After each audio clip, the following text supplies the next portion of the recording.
Have you been holding that wire to the coast open? Yes, sir. San Francisco's ready. Go ahead.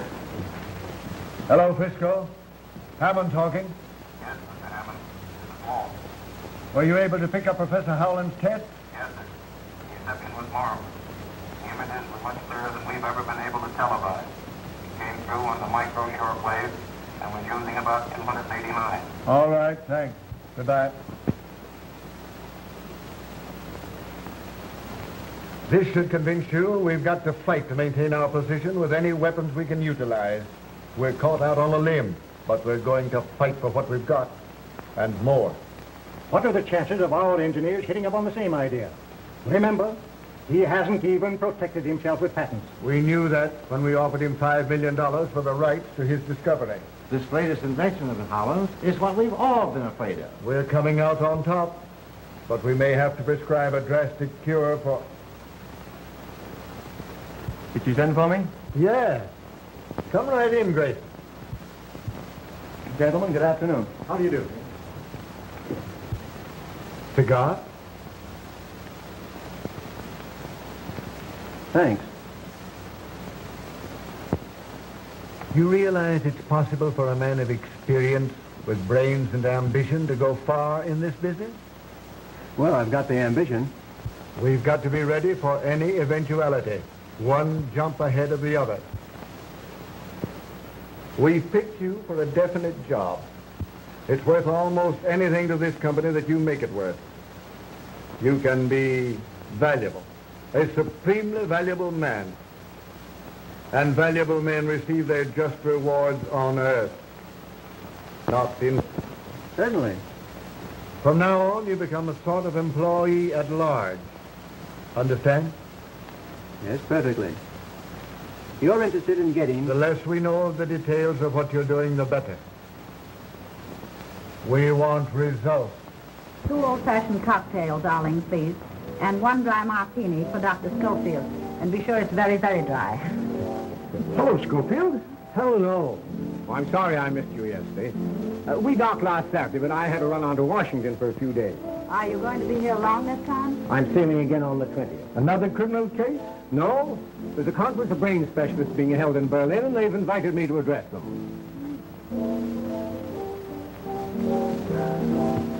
It's weird, the way you can diagnose a living brain. All the credit should go to men like Jim, who devote their time and money to develop the devices we use.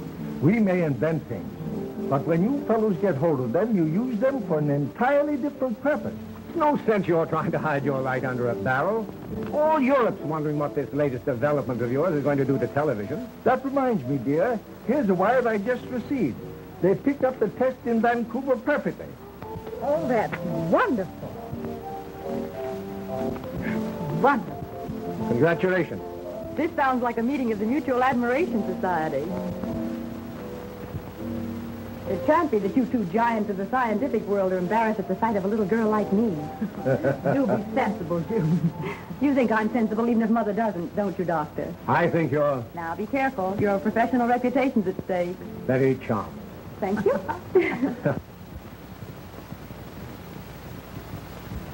But Howland must realize that when he begins televising a regular schedule, he's liable to run into difficulties.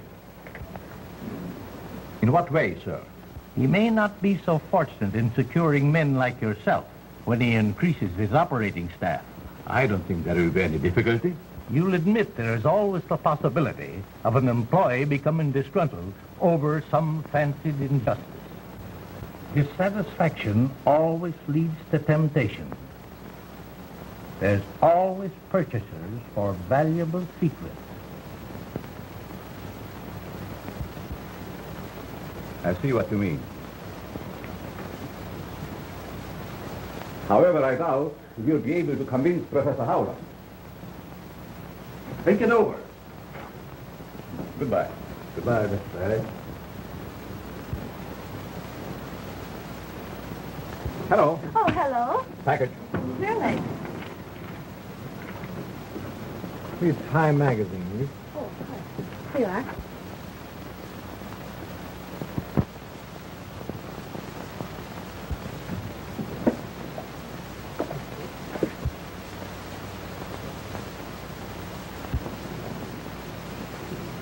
mister.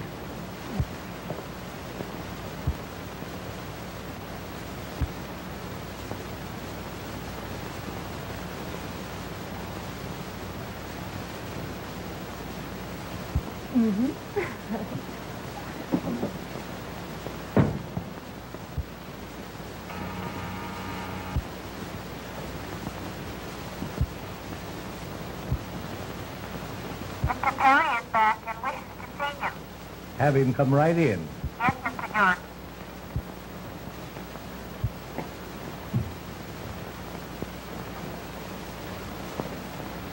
Well, well. This is indeed an unexpected pleasure. Now,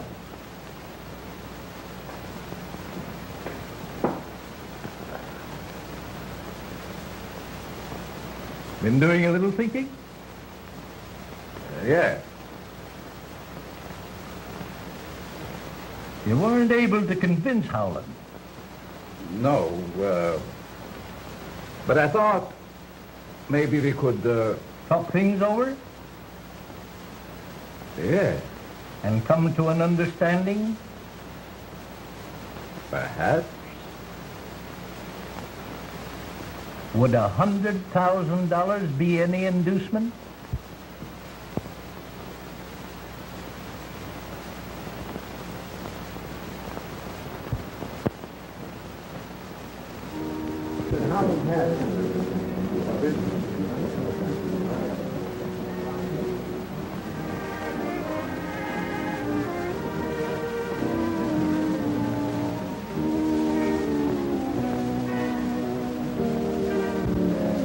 The last word in patriotical television, which I'm going to show you tonight, is so big that I'm really frightened every time I think of it. Why? Too many people realize its tremendous importance. You've had office for it, I suppose. Naturally, every company of any size in this country and abroad has been trying to secure the right to use it as I do, and further, to purchase it outright. Oh, I can recommend this brandy. I think I will. What? Over an island far over the sea, there is a colleen whose way... I'm sorry, I couldn't get away. Oh, I beg your pardon. Disappointed? Not exactly, but you see, I promised to meet Dick here right after dinner. And instead, you ran straight into my arms. I did not. Certainly you did. I certainly did not. If I hadn't been here to catch you, what would have happened? I'll show you.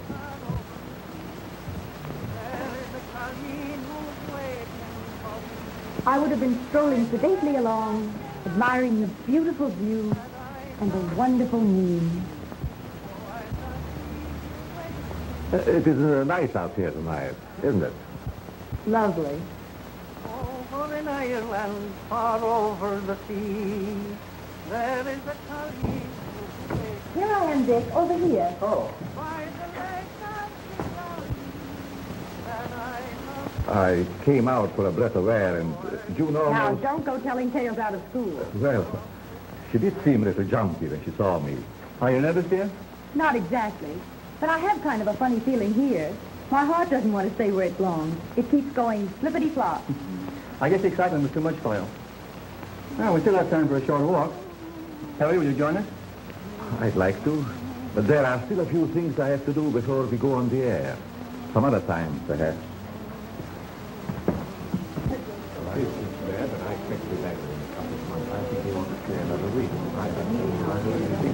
Very, very interesting, isn't it?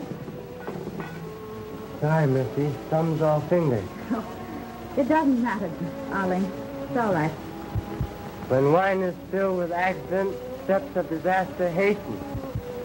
Stop that nonsense. Pick up that glass before someone is really injured. No matter what happens, Arling always has a proverb.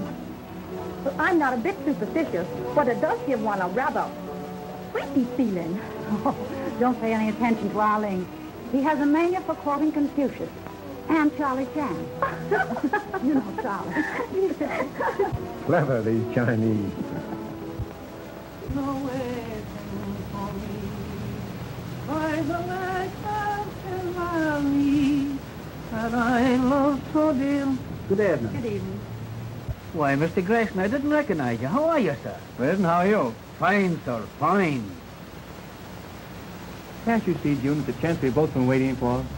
Does your promotion depend entirely upon Father? Well, if your father would only... I think I'll have to go in. All right. I'll do it myself. Even you, as the chief of police, will have to admit that your methods are obsolete. That may be, Jim. But we seem to get along pretty well as it is with our radio teletype system. Suppose you had instant pictures at your command showing every move a criminal you are tracing makes. If you can do that, I can't understand why the government isn't interested. Government officials will be watching tonight, not only in Washington, but in widely separated points throughout the country. I'll admit it should be of great interest to them. After the broadcast, I have a greater surprise, a further development which you will hardly believe until you see it. You make me very curious. It is my hope to be able to prove that television is the greatest step forward we have yet made in the preservation of humanity. It will make of this earth a paradise we've always visioned, but have never seen. What's humble pardon, sir? Man named Mendoza say he must see. Him no take no for answer. Mendoza? Our gentleman is in the reception room. Thanks, Arlene. You'll pardon me, won't you? Certainly. Perry, there's a gentleman here named Mendoza. Do you happen to recall him? No, sir. Should I see him for you? That's not necessary. I'll talk to him for a few moments. It's nearly 8. I'll flash you from the laboratory when I'm ready. Mr. Howland, Yes? I am sorry to interrupt at a time like this. I represent a group of men that are very anxious to purchase your invention. I'm sorry, Mr. Mendoza. It is not for sale. They are prepared to pay anything you ask. I'm not asking anything. In that case, Mr. Howland, I must insist that you do not go ahead with the demonstration you are planning this evening. Just whom do you represent? I am not at liberty to tell you, but I assure you they are a very powerful group. Then there's nothing more to be said. Good night, sir. Good night.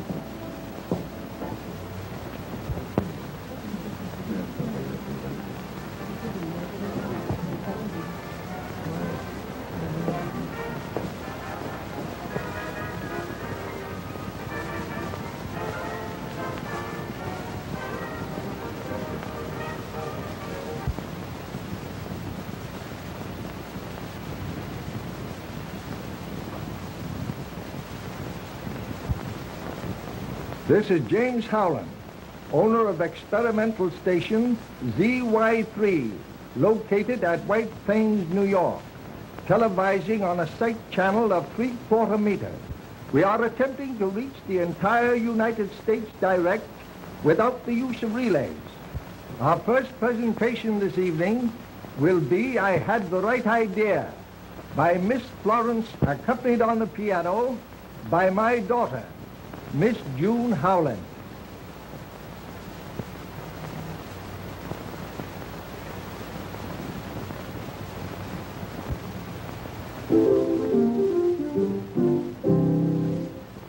I had the right idea when I picked this night. The moonlight is perfect, the stars in the sky simply sparkle and dance, just like the love in your eyes. I had the right idea when I picked this night. The air feels as though it is filled with the glow. Desire and romance, I'm in a heavenly trance. Your lips entice me, and my arms fit nicely around you. I'm heading for bliss when words and feeling are spoken within the consummation of a very first kiss. I had the right idea when I picked this night to tell you I love you. I think you're divine, and I want you to be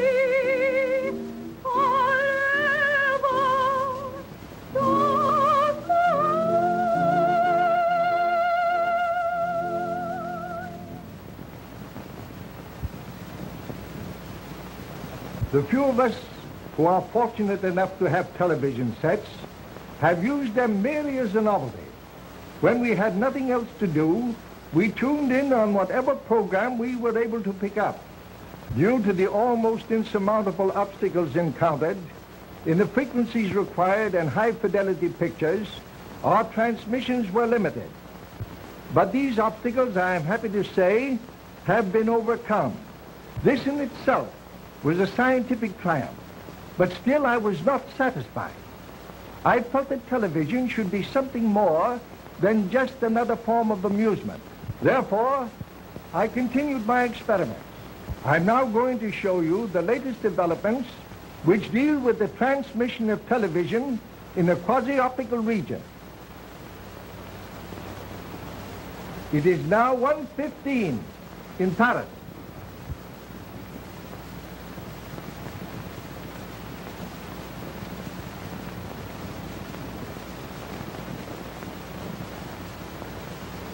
Wouldn't you like to see what's taking place in dear old London?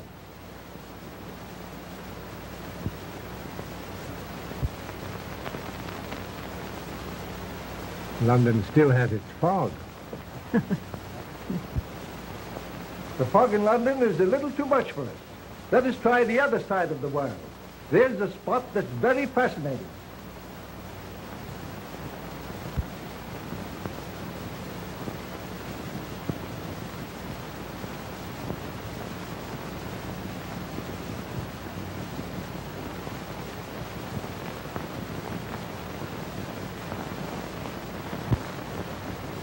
I just remembered a phone call I should have made. Do you mind? Certainly not.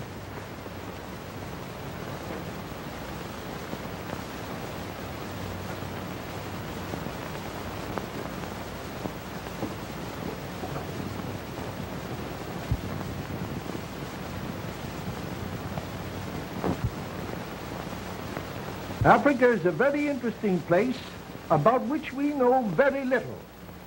The natives of Africa years ago were indirectly the cause of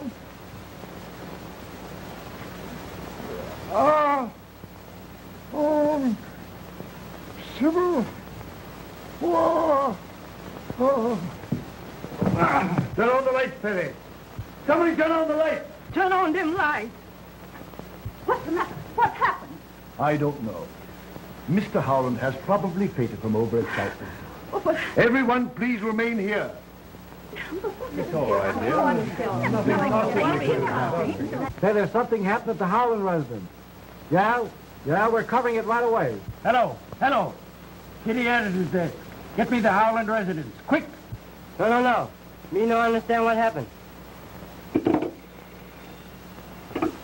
Hello? What? No, me no can say.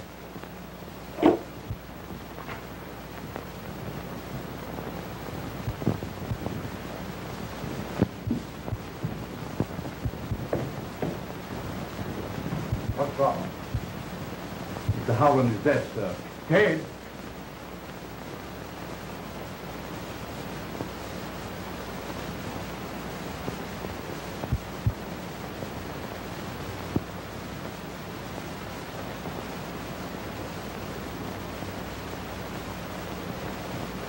When did you leave the drawing room? During the televising of China. It seemed to be out of focus.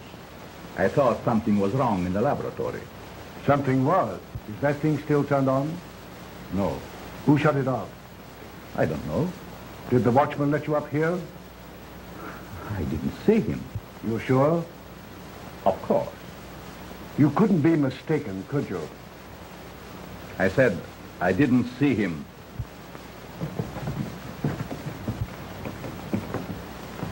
It would have been better if you didn't. Come, Mother.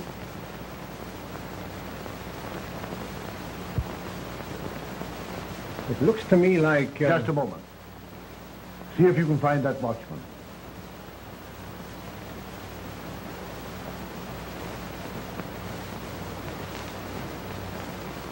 Now, Doctor. The last thing I want to do is thrust a murder on you, Nelson. But this certainly looks like it to me. You believe that the blow on the head caused his death? At the moment, I'd be inclined to say that it did. What's that you have there?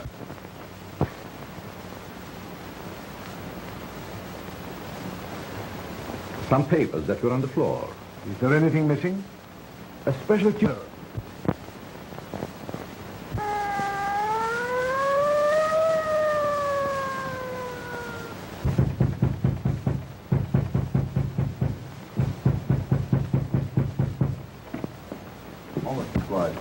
Hello, Chief. Hello, boys. Now, I want a man stationed at each door, and I don't want anybody to leave this house. Fraser, you get a couple of boys and go up to the laboratory. Tell the coroner to phone his report to me here. Yes, sir. Refusing to let any of us go. But how could we be implicated? Well, there's no use worrying about that. It's merely a matter of routine. I hope you're right.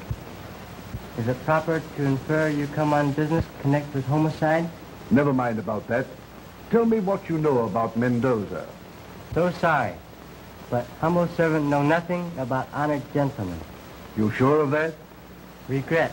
Humbly suggest you squander valuable time. Say, tell me, just how long have you been interested in television?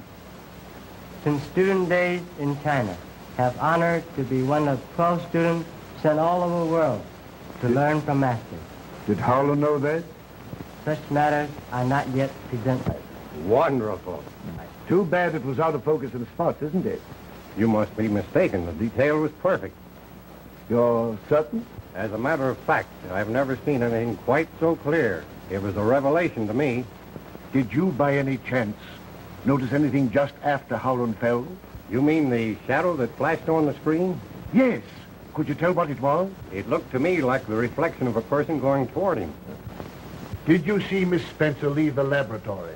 I sure did, with her sweetie. Shortly after that, I started to light me pipe when somebody snaked up and grabbed me from behind. Oh, I'd like to get me hands on him. Think you could recognize him? Appreciate for Howland's invention. Who hasn't? Of course, you're interested in it from a business standpoint. Well, I guess you'd call it that, yes. Then why didn't you stay for the entire demonstration? I promised Joan I'd meet her when she'd finished. Did you? Certainly. Where? At the laboratory, of course. Did you stop on the way or go direct? Well, no. That is, when I left the house, I thought I saw someone moving among the trees. Whoever it was got away. I met June as she came down. Did you return directly to the house? Well, no. Aren't you getting a little bit personal? Come in.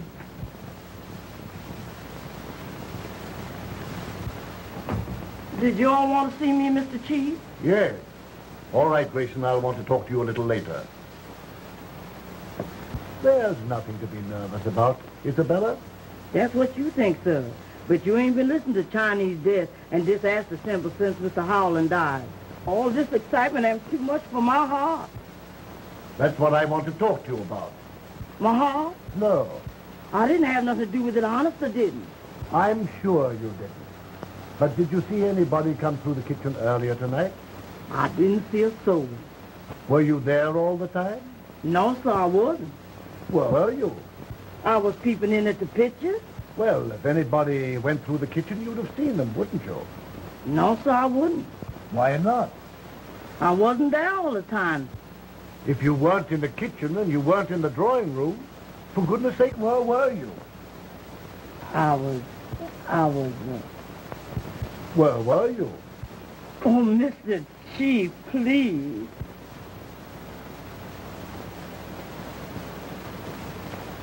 All right, run along, Isabella.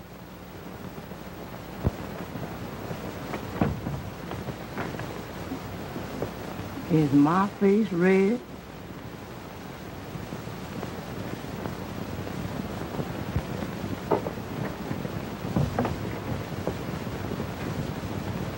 Come on, let's take a look at the rest of them.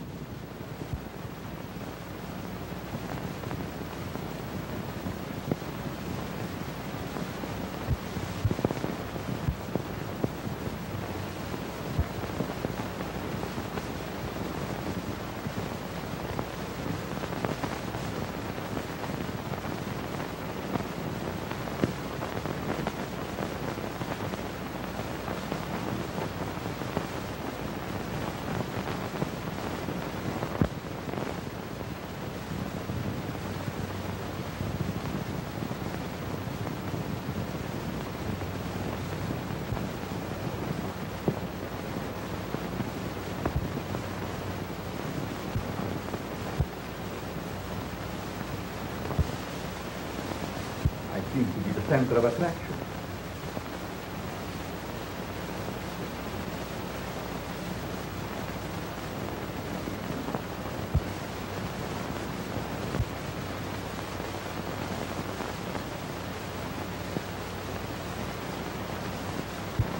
Well, I couldn't swear that any of them was the one. They all look alike to me in that soup and fish get-up. That's all for now, Reardon. Just how long have you been with Howland? I should say, let's see, about 7 months. How important a factor is the tube you said was missing from the television set? It's the most vital part of the hookup. Could it be duplicated? I doubt it. Mr. Howland designed it himself. Without his drawings, I'm sure it would be impossible. That's all for now. By the way, Doctor, did you see anything that looked like a figure going across the screen just after Howland collapsed? Sorry, I didn't. I was phoning at the time. Phoning? Yes, I called my office, but no one answered. That makes 3 people that were out of the room. Of course, you didn't leave the premises. I know what you're thinking, but you're wrong. Neither Perry nor Grayson had anything to do with this. Doctor, I'm sure Howland was murdered right before my eyes. I don't know how or by whom. But to me, everyone's guilty until he proves himself innocent. You shouldn't champion anyone. You know, I'm liable to get the idea that you know who did it. How do I know, Chief, that you didn't? Oh.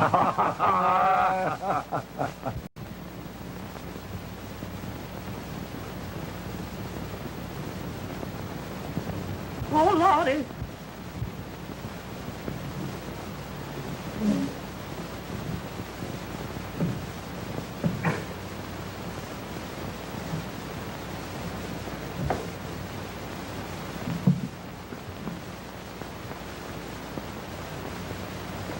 This is Mommy! Wait a minute. Let go. Hold that knife, boy! This is Mommy! I know, but I got... So you! I got my business for something here. Wait a minute. If you put that toad sticker up, you won't need it. There's more than one way to skin a cat. Hey, sister, if you stop shimmying, I'll just slide by. Boss man no hardly for us. Boss man say throw him out. Oh, wait a minute. Out you go! Wait, you go. Out you go, honey! Out you go, honey! I got business. But I told you I got business here. Him great Charlie Chan say, the matter is settled. Tiny omit surprise feelings. We sure miss him. Where's Mr. Nelson? Why, I don't know. Would you mind trying to find him? Father's safe has been burglarized. You'd better notify him yourself. Anything new, Nelson? Mother would like to see you at once, Mr. Nelson. Father's room has been broken into.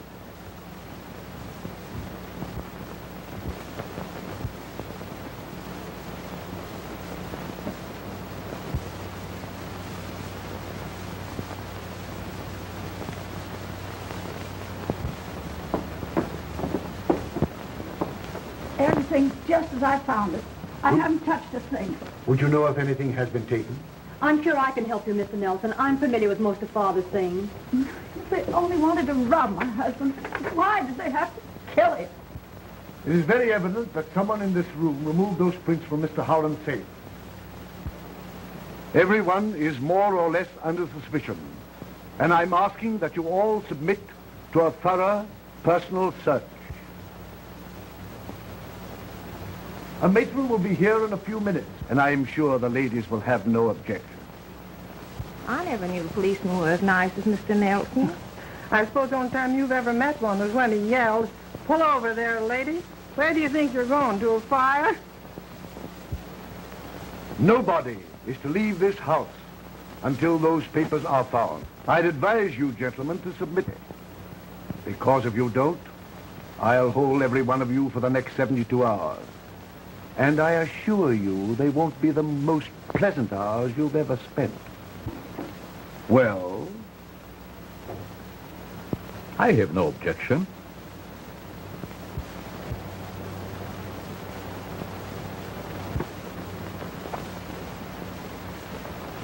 more I think of it, the more positive I am that this thing rests between two persons. Perry and Grayson?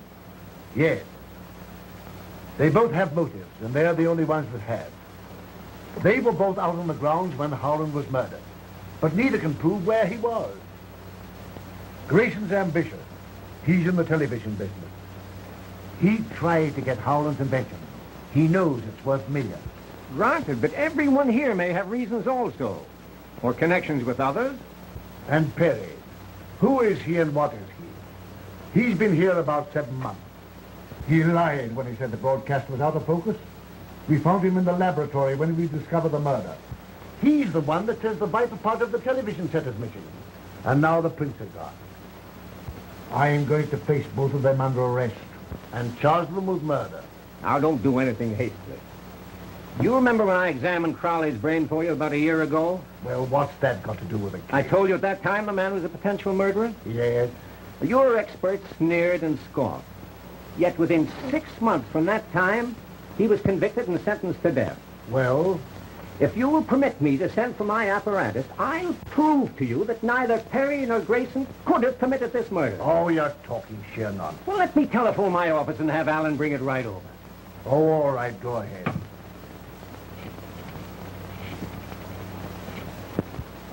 To notice, the nerve centers are invested by 3 membranes, which lie between them and the bones that form the walls of the cranial cavity and spinal cord. Yes? If part of the skull were resting on the medulla oblongata, it would materially diminish the faculties of perception. Does that indicate a criminal tendency? Undoubtedly. Alan, it won't be necessary for you to go back to the office tonight. Thanks, Doctor. I forgot to mention it before. There was a call for you over your private wire about 8:30. Oh, that's all right. It couldn't have been anything of importance. Thanks, Perry.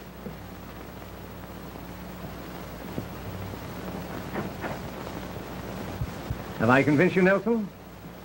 Well, I don't know. Perhaps you have. Then you agree with me that neither of these men are guilty. In a way, yet yes, I'll agree with you. The only difference in their brain development is the size, and scientifically, that has no significance.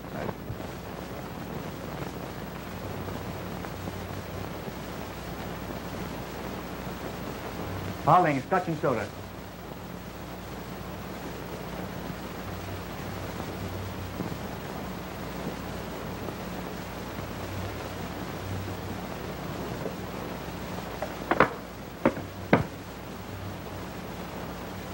Glad I happened across you. The inspector wants to see you. He's upstairs.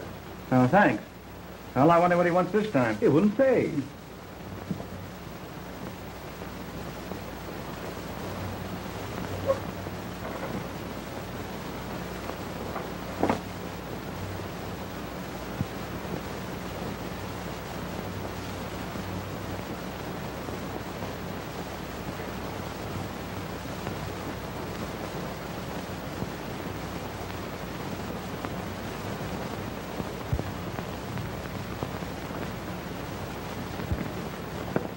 Inspector, you sent for me? Huh? No. Well, he... Funny. We're getting a little close in here. Yes, it is rather warm. Where are you going? Out for a little air. Sorry. My name is Perry, and Chief's orders, nobody leave this house. Names don't mean anything.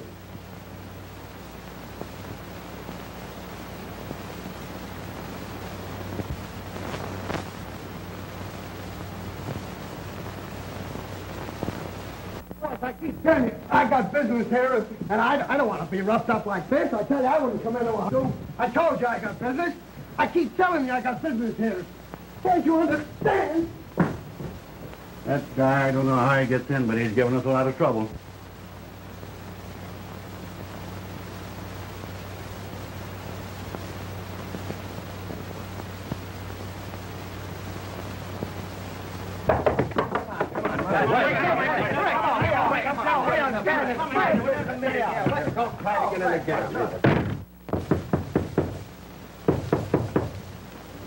You mugs don't quit rapping on here. I'm going to chase you all out of here. What do you want? My name's Jordan.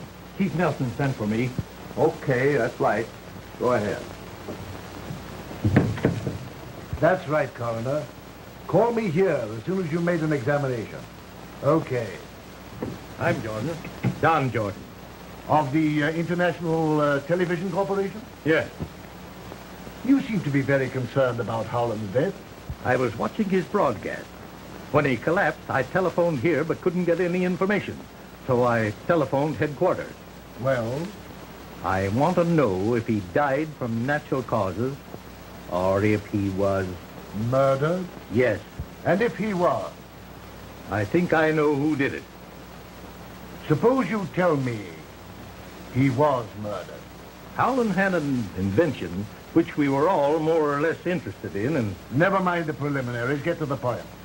Well, it's rather difficult, but I'll try. A certain party came to me. Who was it? A man by the name of... Who? Perry. Go ahead. What else? During our conversation, I made him an offer of a substantial sum if he would use his, that is, his influence with Howland in our behalf. What do you mean by a substantial sum? $100,000. As a bribe? Absolutely not. The money was offered as a gesture of goodwill.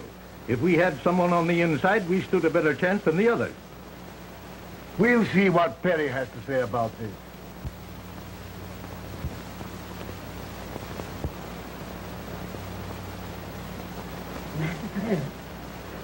Oh, Lordy. Oh, Lordy. What's this all about? Master Perry.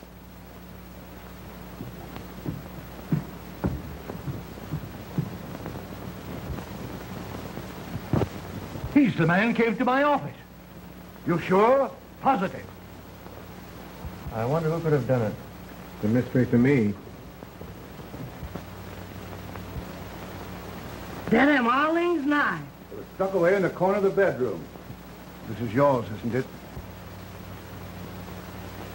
Yes.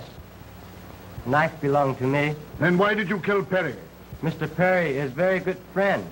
Chinese do not repay friendship with death. You're lying. You know you killed him. Charlie can say, sometimes look frightful liar. Take him to his room and see that he doesn't leave there. Not to say he who takes what gods may send has learned life's most important lesson.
We got this thing here going on. We're going out to stay. Well, I got business. Yeah? Say, listen to the way I come in. I got business in here. Boys, have a heart.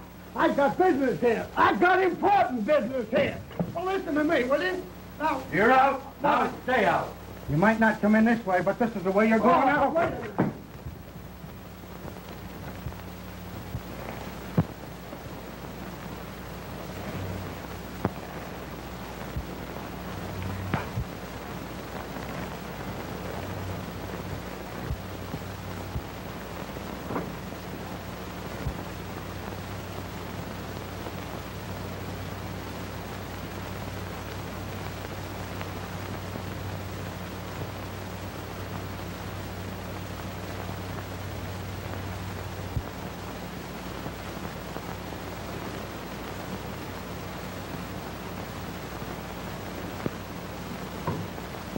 No, thank you. Mr. Nelson, I know it sounds perfectly silly, but I just saw Perry.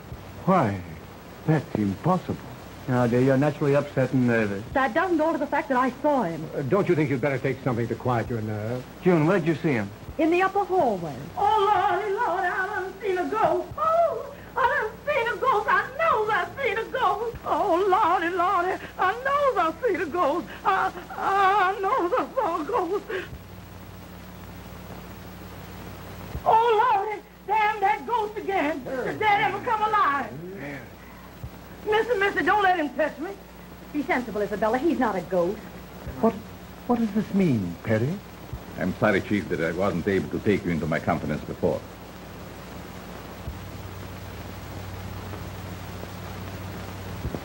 If you're here and alive, who was it that was killed?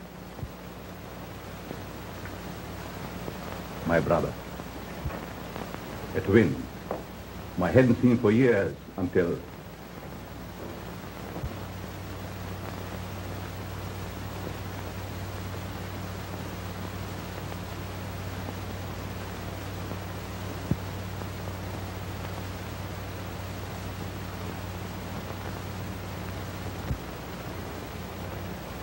Damn, all things nice. It's tucked away in the corner of the bedroom. This is yours, isn't it? Yes, knife belonged to me. Then why did you kill Perry? Mr. Perry is very good friend. Chinese do not repay friendship with death. You're lying. You know you killed him. And being at a loss to know how he was mixed up in the affair, I refrained from making his identity known until I was able to make a further investigation. Perhaps I can clear that up for you. This afternoon, your brother represented himself as you to Jordan of the Radio Television Company. Represented himself as me? Yes. And do you know what took place between them? He was offered a substantial sum to secure the drawings of Howland's process. That explains it. Explains what? Posing as me, it was very simple for him to gain admittance here and have access to every part of the house. And he must have stolen the print. Yes. Tim Perry, take envelope from cigarette box on table. When was that? Just after you send me after whiskey and soda. Then it must have been your brother who sent me on the wild goose chase after the inspector. When? Just before he was found dead. There were no papers found on the body. Who was in this room when the documents were taken? No one. Just me and you. Door open, but no one come in. What door? That door. Were you still in the study at that time, Chief? I believe I was. Anyone with you? Now, let me see. That was just before Jordan came in. Undoubtedly. This is what took place. Thanks. I wonder what he wants now. You wouldn't say.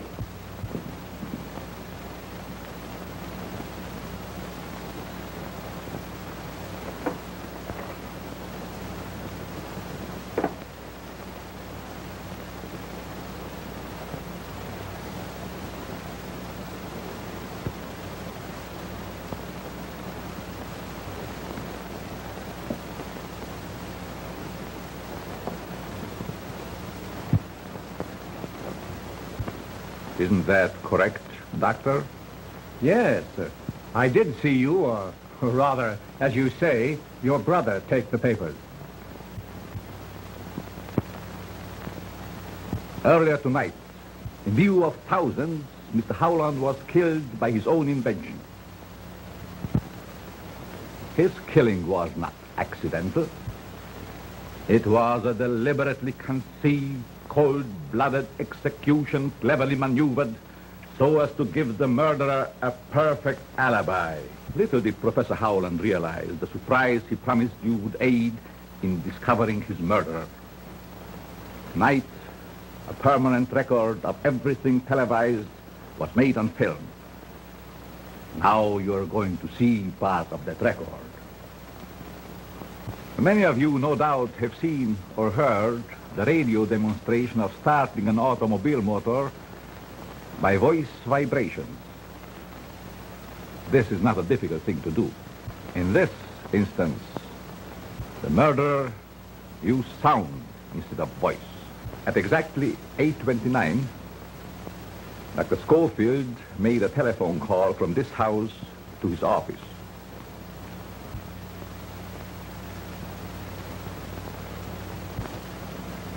I will now show you what happened.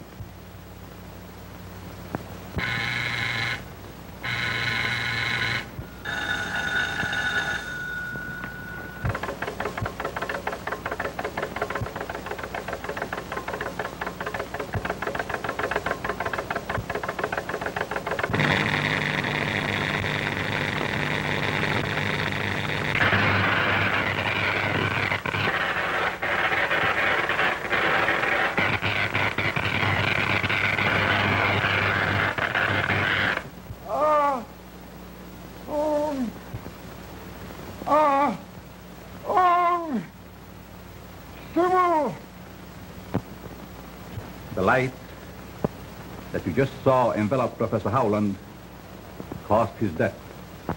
How could such a thing be possible? Dr. Schofield's equipment, which you have just seen, radiated waves direct to Professor Howland's laboratory. When these waves came in contact with those the professor's equipment was radiating, they created the interstellar frequency, which is the death ray. Your contacts with foreign governments interested in television are known. Fantastic.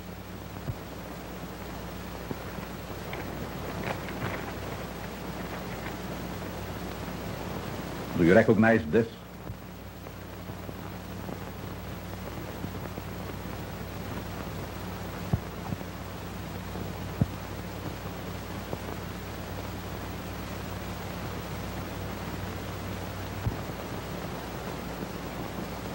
I thought so. May I have that envelope, Doctor? I'm sorry I can't accommodate you.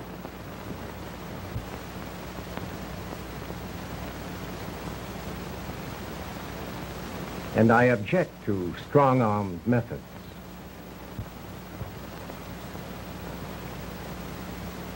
Perhaps you would like to have a look at this.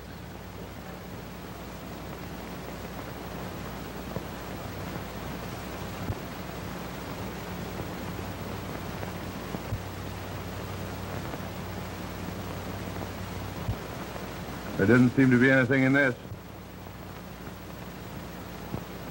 Aren't you carrying things with rather a high hand? Not at all.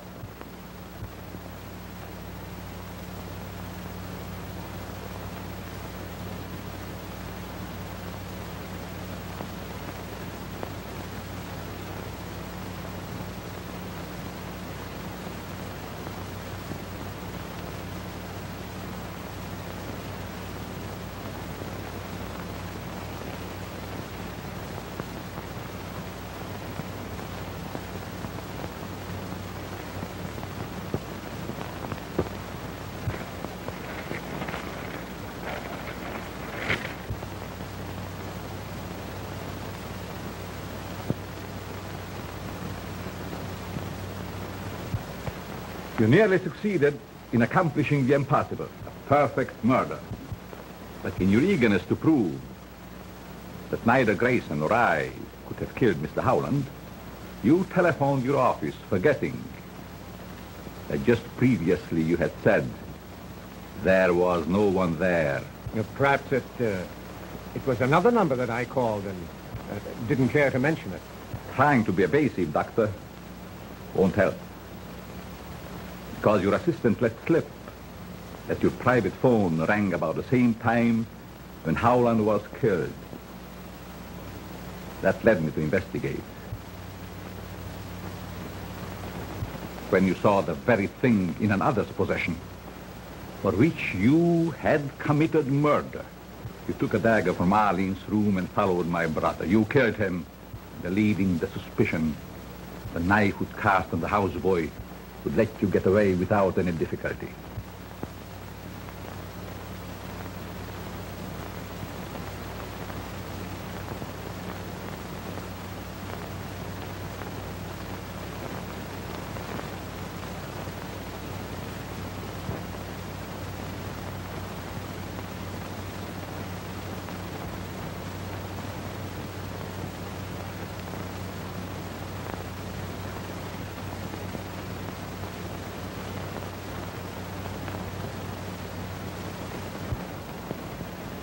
Would you get me a dry martini, Arling?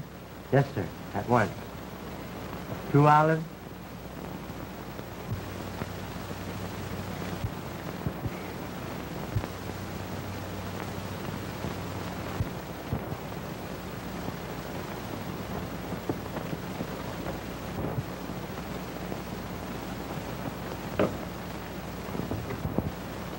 As Arling would say, even though the eyes may see, the mind will not believe.